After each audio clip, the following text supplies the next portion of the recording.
Assalamu alaikum wa rahmatullahi wa barakatuh to some of you, and peace out to the rest of you. It is the blackest hearted, blackest mind, the blackest man on social media, sign of black in and shine. And again, asking you to hit the share button because the message is more important than the messenger.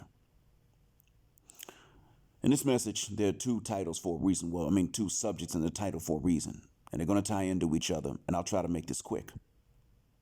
Simply put, whatever your flaw is, gentlemen, I want you to understand something. In order for her to be able to tell you what your flaw is, she needs to really know you. If you were trying to date her and y'all did not become friends, that spent a lot of time together, or she's not related to, or she didn't work together with you, chances are she doesn't know what your flaws are. Chances are she doesn't. So whatever your flaws are, so what? I kid you not. I'm not saying this because any flaw is okay. What I'm saying is that whatever the flaw is that they find, so doggone what? What about their flaws? Now, I mention it and I say it like this for a reason. It doesn't mean you don't need to remove your flaws when you can identify them.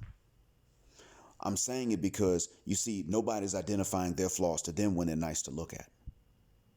And they're not identifying the flaws of the men that they're willing to give a pass to anyway.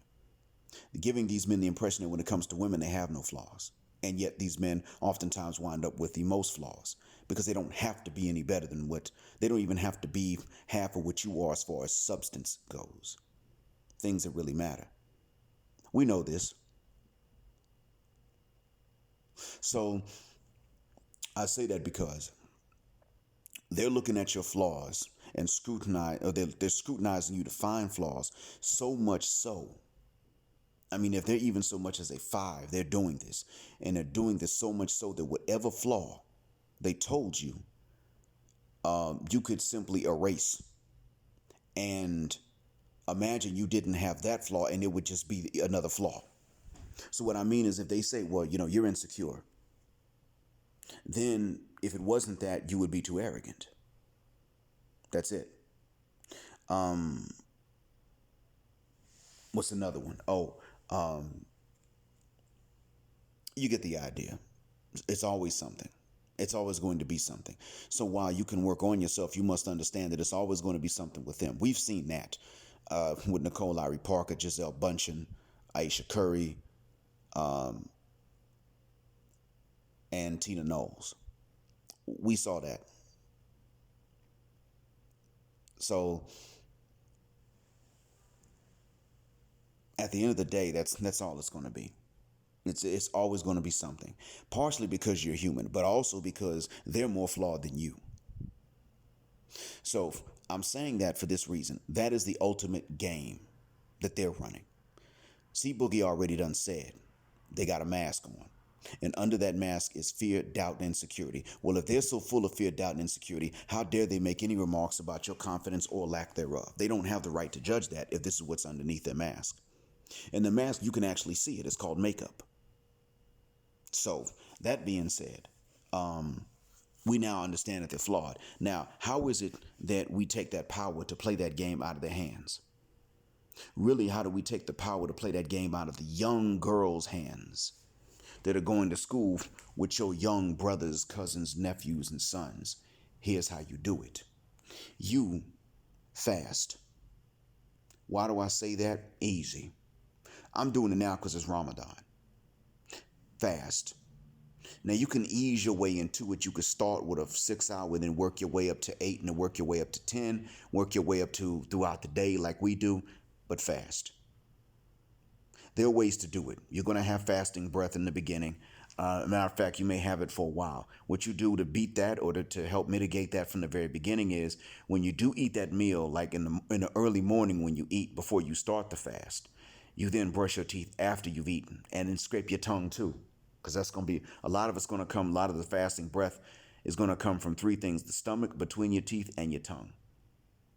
So floss, then scrape your tongue, then brush your teeth, then use a mouthwash. In that order.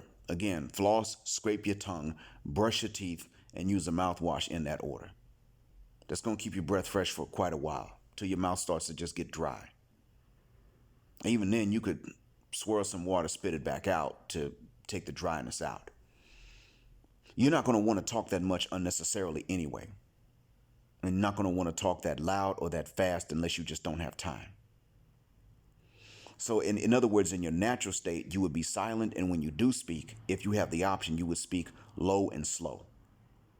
It would give your words more impact. Now, keep this in mind. Your libido is going to go down. As you get better at fasting, your libido is going to drop. That's when the clarity comes in. Another thing fasting is going to do is that it's going to it's going to make your sense of smell a bit sharper, but also some things are just going to irritate you a little more. Not just sounds, like the unnecessary chatter of women when they don't need to be chattering about different things that are pointless, but also certain smells. Perfumes, not necessarily, but cheap perfumes and cheap lotions and cheap detergents at high concentrations are going to bother you. So you're going to actually reverse their game on them naturally, because you're not going to want them leaning all over your desk looking at your screen to help you out. You're going to be leaning back. What's wrong? The hell kind of perfume you got on? Well, what's wrong with it? You know what? It's cheap. Or you could simply say, yeah, you could simply say something like, and this is what you could say, you can say something like, I'm leaning back because I think there were onions in my breakfast.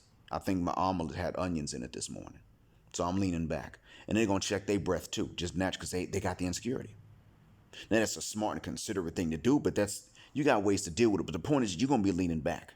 You're going to be the modest one. And when a man is modest, the women just naturally modest without trying to show that he's modest, women begin to pick up on this. Understand now, you're flipping the game back on them naturally. You won't even have to think about it.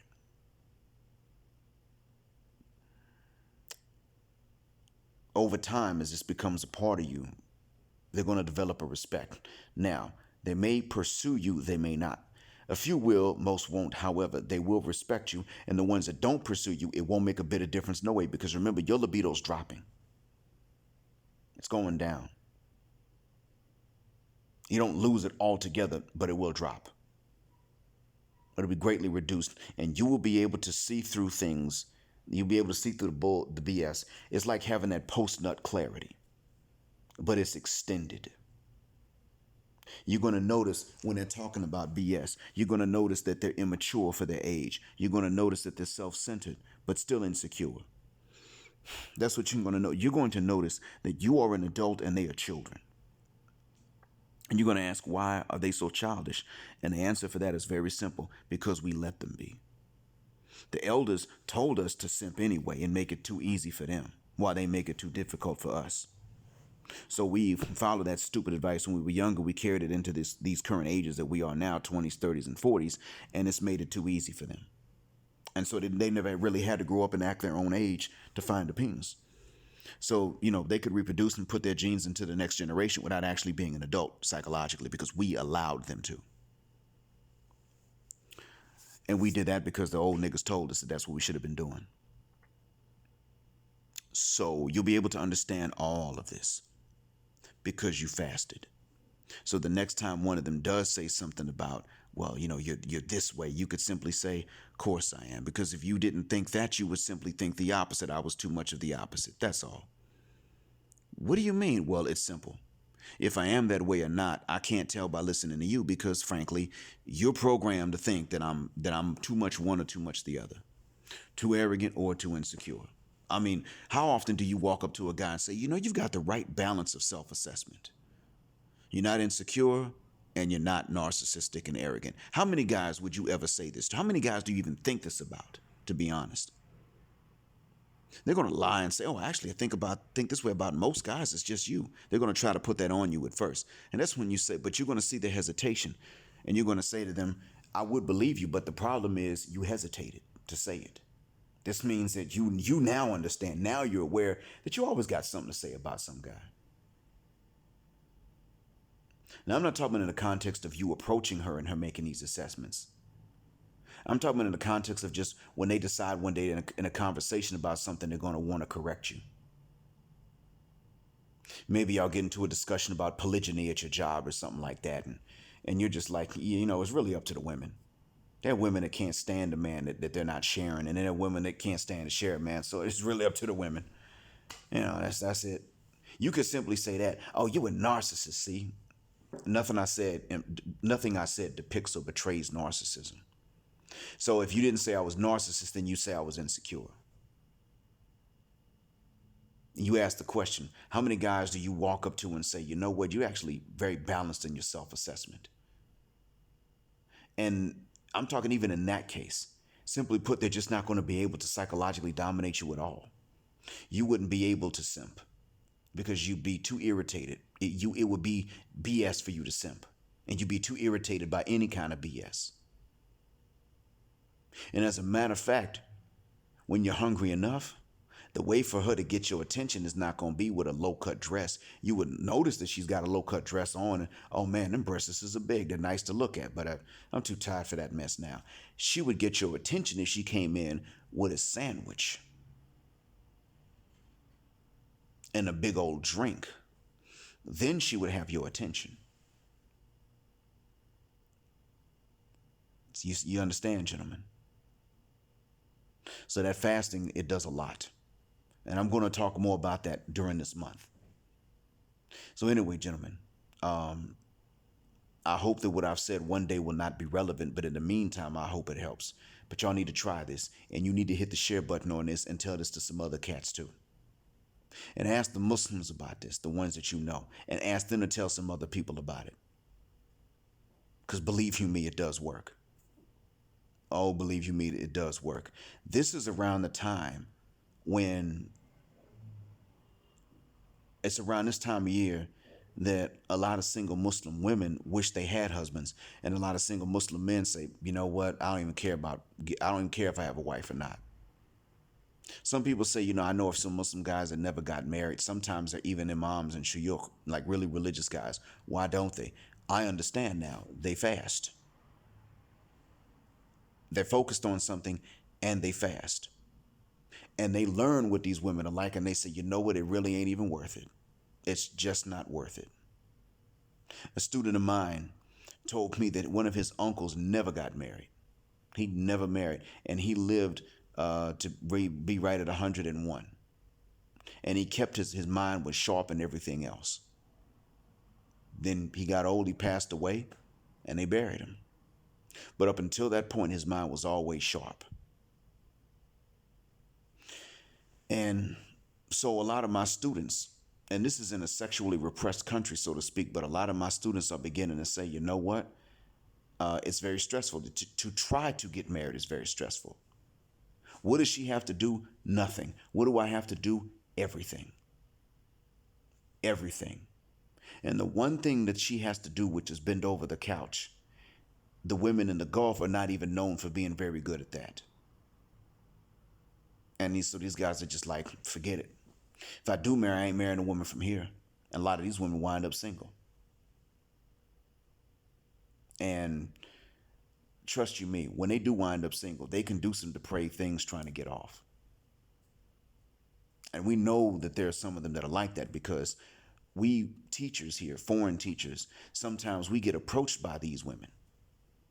And we're like, wait a minute, whoa, slow your roll. I'm not going to jail for you. And where's your father? Because I'm not about to have him jump out from behind a cardboard box or something, talking about you over here talking to my daughter. No, you know what? I'm not going to jail. Have a nice day, ma'am. That happens on occasion. And what's the reason? Because they're getting older, they ain't got no husbands. And they ain't going to get them either. Because a lot of men here are starting to say it's too damn expensive. And they don't have to do anything. They're spoiled. And we're just not going to deal with this no more. So, all right, thanks for listening. The blackest of the black, signing black out. Assalamu alaikum, and black heterosexual male power just because she don't like it.